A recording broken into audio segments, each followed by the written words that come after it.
बहुत सारे शेयर्स मुझे कमेंट करके बोल रहे थे कि सर हमने चैलेंज तो एक्सेप्ट कर लिया है, बट हम लोग कैसे उस चैलेंज को पूरी तरह से कंप्लीट कर सकते हैं 30 डेज में, इसके लिए आप हमें एक शेड्यूल दे दीजिए। तो आज के इस वीडियो में मैं आपको पूरा शेड्यूल देने वाला हूं कि कैसे आप लोग सारे सब्जेक्ट्स को अच्छे से कवर अप कर सकते हैं। तो चलिए शुरू करते हैं।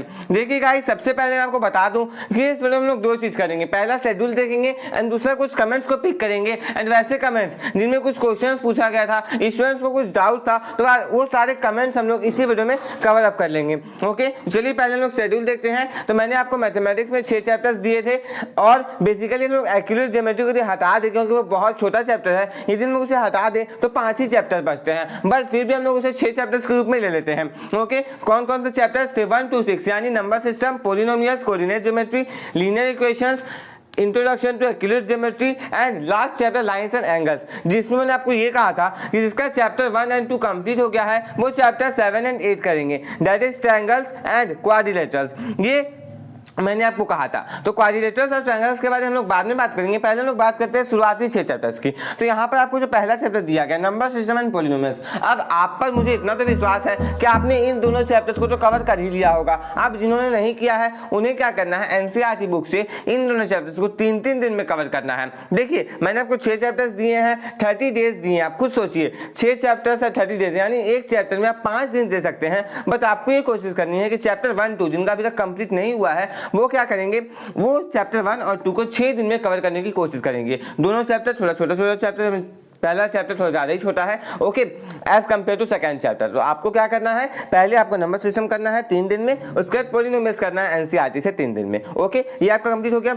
उसके बाद अब आपको क्या करना है स्टूडेंट्स, अब आपको मेनली जो करना है ना वो ये है कि आपके पास यदि हम लोग बोले तो कितना दिन एक चैप्टर में होता, 5-5 दिन, यानी यदि हम लोग 5-5 दिन देते तो इसमें 10 दिन लगना चाहिए था। बट मैंने आपको 5-5 दिन देने से मना इसलिए किया क्योंकि जो 4 दिन बच गए ना, इसमें आपको साइड बुक के क्वेश्चंस को करना है, इन्हीं 2 चैप्टर्स के साइड बुक के क्वेश्चन को आपको करना है। ऐसा नहीं कहूंगा कि पूरा का पूरा जो क्वेश्चन दिया गया है वही करना है, बट कुछ इंपॉर्टेंट क्वेश्चंस आप लोग कर लीजिएगा।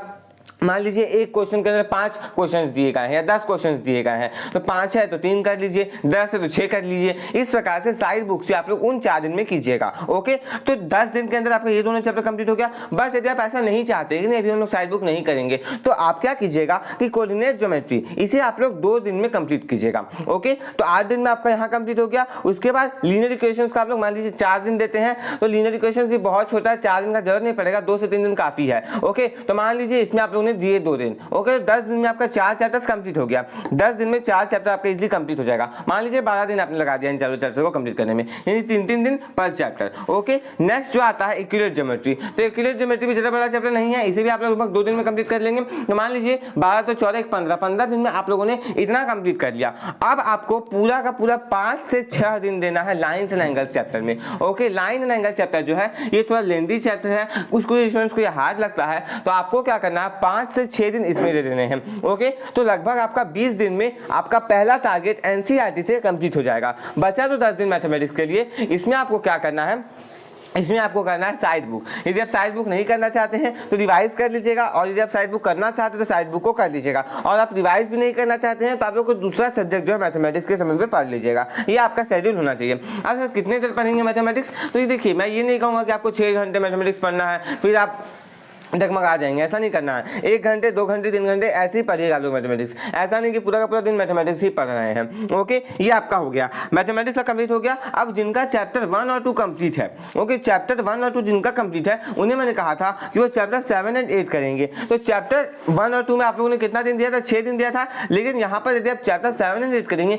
दोनों चैप्टर को मिला के आपको 10 दिन देना होगा, यानी इन लोग 6 माइनस करें तो 14 दिन बचता है, और 14 दिन आपका बचा। ओके, 14 दिन में आपको यहाँ बढ़ेगा कितना, इसमें लगेगा 4 दिन, यानी अब आपको लगेगा स्टूडेंट्स कितना, अब आपको थोड़ा ज़्यादा समय लग जाएगा। कितना लगेगा, 24 दिन लग जाएगा, यदि आप ट्रायंगल्स और क्वाड्रिलेटरल्स को भी करते हैं तो। ओके, क्योंकि वहाँ पे हम लोग ने नंबर सिस्टम और पॉलिनोमियल्स में सिर्फ और सिर्फ 6 दिन दिए थे, बट यहाँ पे आपको 10 दिन देना होगा, तो यहाँ पे 24 दिन आपके लग जाएंगे। ओके, बहुत ईजी है। आप लोग यदि आप क्वाड्रिलेटरल्स कर लेते हैं ना, तो समझिए आपका बहुत बड़ा सिलेबस जो है क्लास 9 का वो खत्म हो जाएगा, क्योंकि उसके बाद छोटे छोटे चैप्टर्स बचेंगे, या फिर हम बोल सकते हैं कि हाँ लाइंस एंड एंगल्स, ट्रायंगल्स और क्वाड्रिलेटरल्स ये थोड़े लेंदी चैप्टर होते हैं, बट एरियाज ये सभी लेंदी है। बट यदि आप वहां तक कर लेंगे तो आप खुद सोचिए आप कितना आगे बढ़ जाएंगे अपने क्लासमेट से। ओके, तो आप लोग इजिली कवर कर सकते हैं, अच्छा मार्क्स ला सकते हैं क्लास 9 में जब इस प्रकार से पढ़ेंगे तो ये हो गया मैथमेटिक्स की बात। अब हम लोग बात करते हैं साइंस की स्टूडेंट्स। तो साइंस को आप लोग कैसे करेंगे? देखिए साइंस में मैंने आपको बहुत ज़्यादा चैप्टर्स नहीं दिए, 6 ही चैप्टर्स दिए थे,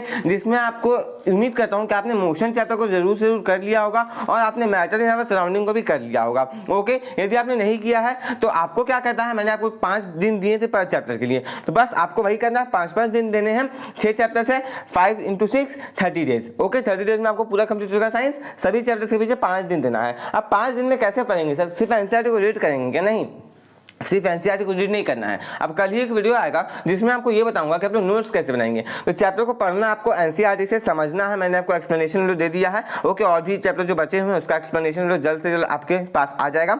ओके, मेरे चैनल के माध्यम से, तो आप लोग जाकर के उन सारी वीडियोस को देख लीजिएगा, चैप्टर को समझ लीजिएगा, क्योंकि चैप्टर को जब तक नहीं समझेंगे आपको दिक्कतें आएंगी। इसलिए मैं आपको जैसे चैप्टर समझा रहा हूँ, बहुत ही अच्छे तरीके से समझा रहा हूँ, लाइन बाय लाइन आपको मैं समझाता जाता हूँ। ओके, तो आप लोग मेरे वीडियो को देख करके पूरे चैप्टर को इजीली समझ सकते हैं। ओके, आपको नीचे डिस्क्रिप्शन पे सारे सब्जेक्ट के प्लेलिस्ट का लिंक दिया गया है, तो आप लोग किसी भी वीडियो को जाकर के प्लेलिस्ट में इजीली देख सकते हैं। ओके, ये हो गई आपकी साइंस की बात। तो साइंस में आपको क्या करना है, प्रत्येक चैप्टर में 5 दिन देना है। कोई चैप्टर बड़ा होगा, कोई छोटा होगा, कोई बहुत लेंदी होगा, कोई थोड़ा कम लेंदी होगा, तो अपने सबसे मैनेज कीजिएगा, बट आपको एवरेज सभी चैप्टर में 5-5 दिन देने होंगे। ओके, और कितना घंटा पढ़ेंगे तो अपने हिसाब से मैनेज कर लीजिएगा, 2-3 घंटे में जब पढ़ेंगे तो आप लोग इजीली कंप्लीट कर पाएंगे सारे चैप्टर्स को। अब पढ़ना कैसे है, चैप्टर को पढ़ा एक बार, नोट्स बनाया, अब उस नोट्स को एक बार पढ़ा। अब एक स्टूडेंट का कमेंट आया था जिसको हम लोग लास्ट में डिस्कस करेंगे। ओके, वहाँ पे हमको बताऊंगा कि कैसे आप लोग पढ़ेंगे। साइंस में जो उनका डाउट था ना, वो बहुत बड़ा डाउट है, तो उसे हम लोग वहीं पे क्लियर करेंगे। अब आपको 5-5 दिन देने हैं, नोट्स बनाना है। एक और चीज जो आपको बिल्कुल ध्यान देना है ना, वो है कि आपके बुक में जो भी एनसीईआरटी के टेक्स्ट क्वेश्चंस दिए गए हैं एंड बैक एक्सरसाइज में जो भी क्वेश्चंस दिए गए हैं, इन्हें बिल्कुल भी नेगलेक्ट मत कीजिएगा, क्योंकि इनसे डायरेक्ट क्वेश्चंस आते हैं। ओके, तो इन्हें आप लोग जरूर से जरूर करते जाइएगा स्टूडेंट्स, क्योंकि इसे छोड़ने का मतलब है ना कि आप बहुत बड़ा पार्ट छोड़ रहे हैं। आप चैप्टर तो समझ लेंगे एंड आप हो सकता है आंसर्स लिख भी लेंगे, बट एक बार जब आप उन सारे क्वेश्चंस को पढ़ेंगे आपको समझ में आ जाएगा कि हाँ, इस तरह के क्वेश्चंस आते हैं एंड इसका आंसर ये होना चाहिए। ओके, तो एनसीईआरटी के बैक एक्सरसाइज में टेक्स्ट क्वेश्चन में जो भी क्वेश्चन दिए गए हैं उन्हें अच्छे से कर लीजिएगा, लर्न कर लीजिएगा, समझ लीजिएगा, जो भी आप कर सकते हैं, जैसे आपको याद रहे वैसा आप लोग कर लीजिएगा उसके साथ। तो मतलब मैथ हो गया, साइंस हो गया। अब हम लोग बात करते हैं एसएसटी के। तो एसएसटी के 4 भाग है, पहला आता है हिस्ट्री। तो हम लोग हिस्ट्री की बात करते हैं, तो हिस्ट्री मैंने आपको ज़्यादा नहीं दिया है, एक चैप्टर दिया और एक टॉपिक दिया है। चैप्टर कौन सा है, फ्रेंच रिवॉल्यूशन, और टॉपिक कौन सा है, सोशलिज्म इन यूरोप। ओके, दूसरा चैप्टर का पहला टॉपिक सोशलिज्म इन यूरोप। देखिए सोशलिज्म इन यूरोप मैंने आपको सिर्फ इसलिए दिया क्योंकि socialism in Europe and Russian revolution जो है ये बहुत लेंथी चैप्टर हो जाता है। ओके, इसके लिए मैंने आपको ऐसा कहा कि फ्रेंच रिवॉल्यूशन आपको पूरा का पूरा करना है एंड सोशलिज्म इन यूरोप जो है वो आपको आधा करना है, यानी सिर्फ सोशलिज्म इन यूरोप का टॉपिक करना है। ओके, तो इसे आप लोग कैसे करेंगे 30 दिन में। अब आप देख रहे हो कि बहुत मैंने आपको कम दिया हिस्ट्री में, क्योंकि पढ़ना नहीं है हिस्ट्री में आप लोगों को, तो फ्रेंच रिवॉल्यूशन को आप लोगों का देखिए स्टूडेंट्स, हम लोग बात करें हिस्ट्री की, सिविक्स की, ज्योग्राफी की और इकोनॉमिक्स की, तो सभी को मिला करके मैंने आपको ज्यादा दिया नहीं था। हिस्ट्री से मान लीजिए मैंने आपको 1 चैप्टर दिया था, ज्योग्राफी से 2 दिया था, ओके, इकोनॉमिक्स से मैंने आपको 2 दिया था एंड सिविक्स से 2 दिया था।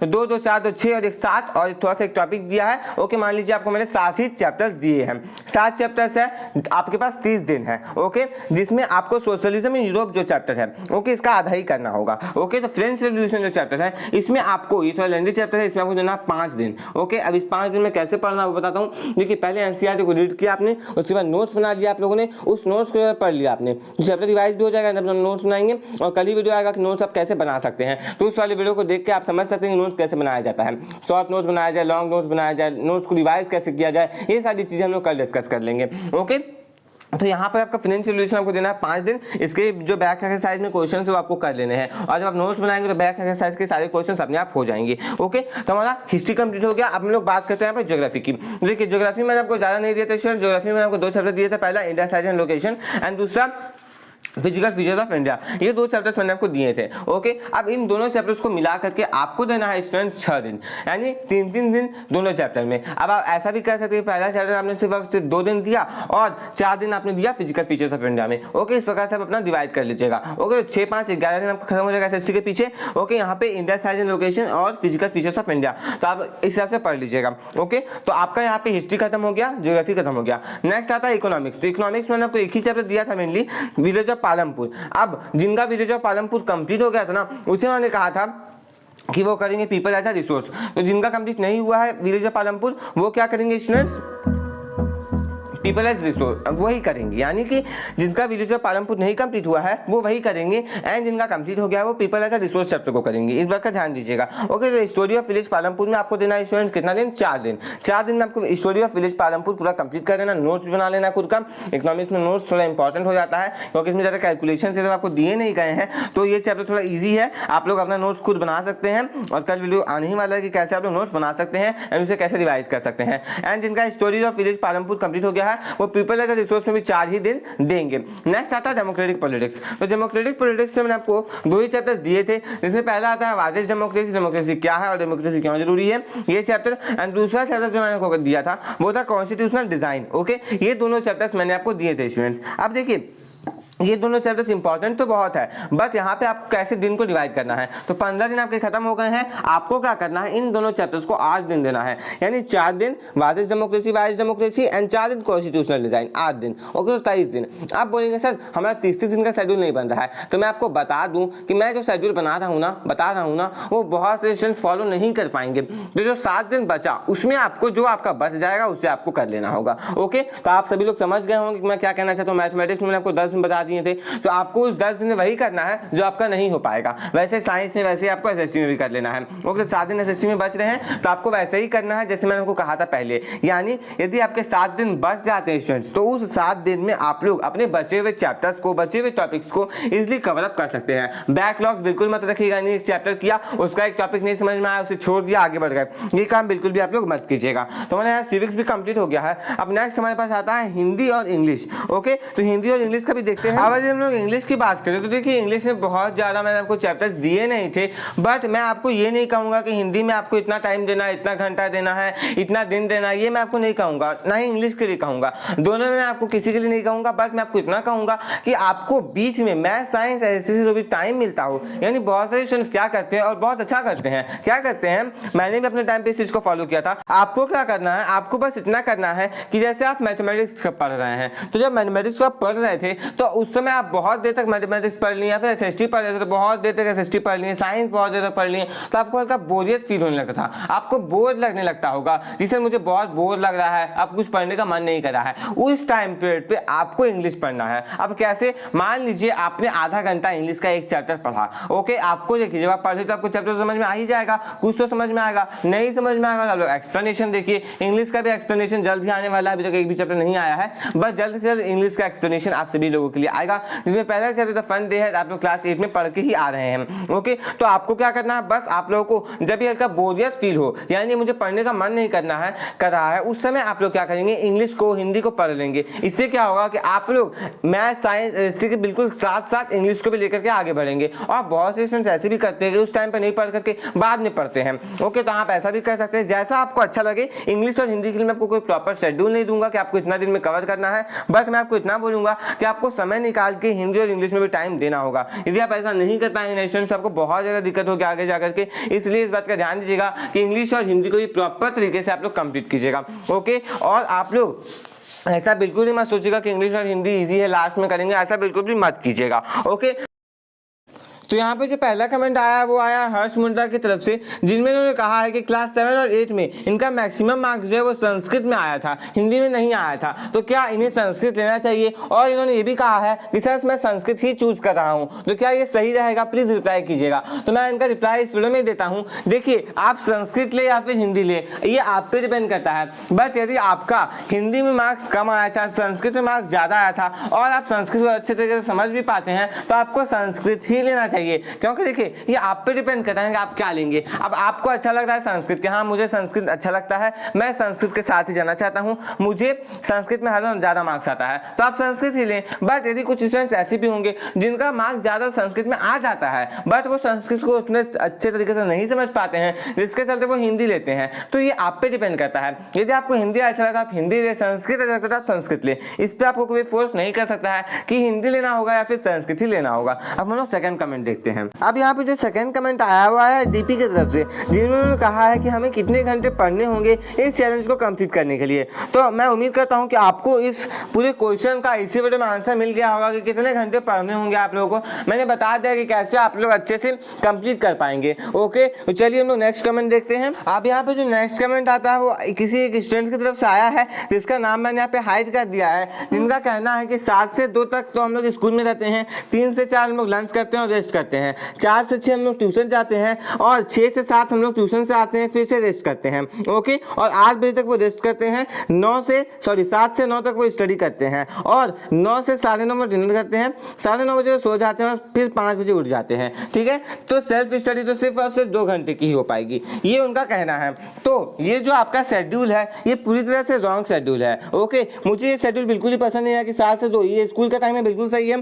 3 से 4 आपने लंच किया, रेस्ट किया, उसके बाद 4 से 6 आप ट्यूशन का, ये भी अच्छी बात है, ट्यूशन अगर जाते हो तो फॉलो करते हो तो अच्छी बात है, ट्यूशन जाना चाहिए। उसके बाद 6 PM से 7 PM आप फिर से घर आए और फिर रेस्ट लिया। बट यहाँ पे 1 घंटे की रेस्ट की आवश्यकता बिल्कुल भी नहीं है। आप आधा घंटा भी रेस्ट लेंगे, 15 मिनट भी रेस्ट लेंगे तो आपका काम चल जाएगा। ऐसा नहीं कि आप ट्यूशन से आने के बाद बहुत ज़्यादा थक जाते हैं। ओके, देखिए थकावट कब होती है, जब आप दौड़ते हैं। पढ़ाई कोई थकावट नहीं होती कि हाँ आप पढ़ते पढ़ते आपने 3-4 बुक्स को रीड कर लिया तब थक गए। तो यदि आप वहाँ पे रेस्ट करना चाहते हो तो 10 मिनट का रेस्ट काफ़ी है, वहाँ पे आपको 50 मिनट मिल जाएंगे। उसके बाद 7 से 9 आप सेल्फ स्टडी करते हैं, बहुत अच्छी बात है। 9 से 9:30 आपने डिनर कर लिया। बट यहाँ पे आपको जो सोने का समय है वो मुझे थोड़ा ठीक नहीं लगा।